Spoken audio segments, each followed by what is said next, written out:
Welcome. So in this video, I'm going to show you how to find your user ID on Roblox using your mobile phone. So even if you're using Android or iOS, you can follow these simple steps. So first, I just want to tell you that you cannot find your user ID on your Roblox app. So what you want to do is open a browser, go to roblox.com, and then here you need to click continue to browser in browser, as you can see on the lower part of the continue in app button.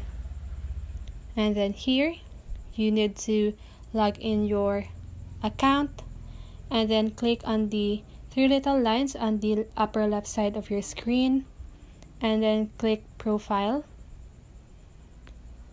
And then after that you want to click the URL and then choose this numbers after the user word, so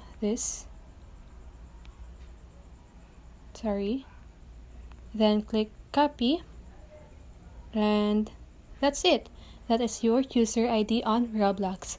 I hope this video helps, and if it did, make sure to like, subscribe, and hit the bell notification so you won't miss a video. See you on the next one and have a great day.